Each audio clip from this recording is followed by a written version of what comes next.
సరే రెండు విషయాలు చెప్పు. ఒకటి మేడం ఏమన్నారు, ఇప్పుడు రాష్ట్రాన్ని అప్రూపాలు చేసిండ్రు అని అన్నారు. మీ దగ్గర కేంద్ర ప్రభుత్వం దగ్గర రెండు మా ప్రభుత్వాలు కాదు, మేము ఒకటి కాంగ్రెస్ పార్టీ ప్రభుత్వం ఉంది, కేంద్రంలో బీజేపీ ప్రభుత్వం ఉన్నది. మీరు ఇచ్చినటువంటి రిపోర్ట్ల ప్రకారంగానే, మీరు ఇచ్చినటువంటి లెక్కల ప్రకారంగానే ఈ 10 సంవత్సరాల్లో కేసీఆర్ గారికి ఇచ్చినటువంటి అప్పు 3,80,000 కోట్లు అని చెప్పేసి అనేటువంటిది కేంద్ర ఆర్థిక సంస్థకు సంబంధించినటువంటి అన్ని విషయాలు కూడా మీరు కేసీఆర్ గారు ఏదైతే 3,00,000 అప్పు చేసినారో అద్భుతమైనటువంటి కట్టడాలను, అద్భుతమైనటువంటి నిర్మాణాలను, ప్రజా సంక్షేమ కార్యక్రమాలను, కళ్ళ గట్టినట్టు వందలాది కార్యక్రమాలను ప్రజల ఈ 2 సంవత్సరాల కాలంలో మీరు ఇటుక పెట్టింది లేదు, 2 లక్షల కోట్ల పైన అప్పు చేసిండ్రు. ఇది ఎవరు అనేటువంటి క్వశ్చన్ అడుగుతా ఉన్నాం. చెప్పు. కోట్లతో అయిపోయేదానికి మీరు 147 కోట్లకు తీసుకొచ్చారు. మరి కాళేశ్వరం అనేటువంటి తెలంగాణ ప్రజల జీవధార. ఇవాళ మీరు రాజకీయ ఆరోపణలు చేయొచ్చు, కానీ రేపటి రోజు ప్రజలకు అన్నం పెట్టేది, రైతులకు అన్నం పెట్టేది కాళేశ్వరం ప్రాజెక్టే. మనం హైదరాబాద్ లో ఉండి నీళ్లు తాగాలన్నా కూడా కాళేశ్వరం నుంచి వచ్చేటువంటి నీళ్ళే, అది మర్చిపోదు.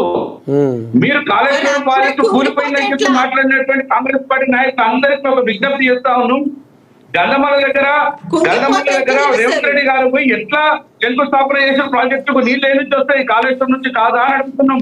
అంటే నాణ్యమైన కట్టడం ఎందుకు కట్టరైతుంది అనేది ఇప్పుడు రఘుపతి రెడ్డి గారు నాణ్యమైన కట్టడం ఎందుకు కట్టరైతుంది, మరి అది త్వరలు ఎందుకు పడ్డది, బొర్రలు ఎందుకు పడ్డది అని కూడా అంటుంది.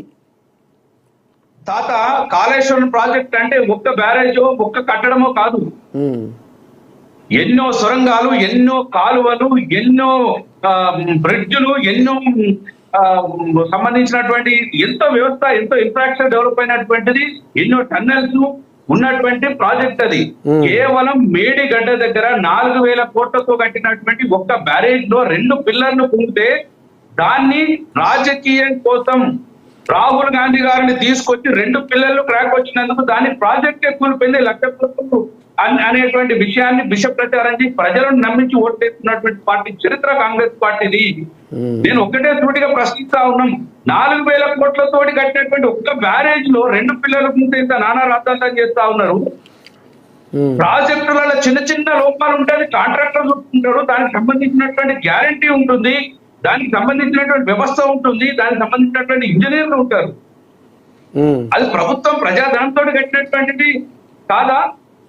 దాన్ని చిన్నదాన్ని రాజకీయ లబ్ధి కోసం చేసినటువంటి వ్యవహారం కాంగ్రెస్ పార్టీది. కేవలం దాన్ని ఆ చిన్న రిపేర్ ను కూడా చేయకుండా దీన్ని ఏదో బీఆర్ఎస్ పార్టీని బదనాం చేయాలనుకుంటున్నారు.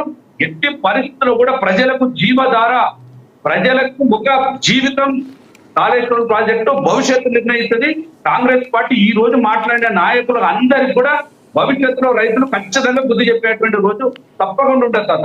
సరే సరే సరే ఇప్పుడు అందరి కన్ను జూబ్లీ హిల్స్ మీదనే ఉన్నది.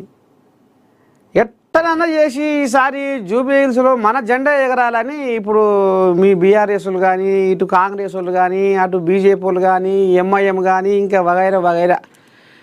ఇప్పుడు అమ్మ అద్దానికి నాగమణి తల్లి, ఎట్లా రేపు జూబ్లీ హిల్స్లో మీరు కాంగ్రెస్ వాళ్ళు ఏ రకంగా జనాలకు పోయి ఆదరణ పొందుతారు, ఓట్లు అడుగుతారు, ఎట్లా మీకు గెలుపు మాదే అంటారు, ఏ రకంగా మీకు గెలుపు అన్న ఆశ కొడుతుంది మీకు? ఇప్పుడు మేము అన్ని ఇందాక చెప్పిన మా పథకాలే చెప్తాయి ప్రజలకి. మేము అంటే ఇప్పుడు సిటీ డెవలప్మెంట్ కూడా మేము ప్లాన్ చేస్తున్నాం, మూసి ప్రక్షాళన కూడా చేయబోతున్నాం.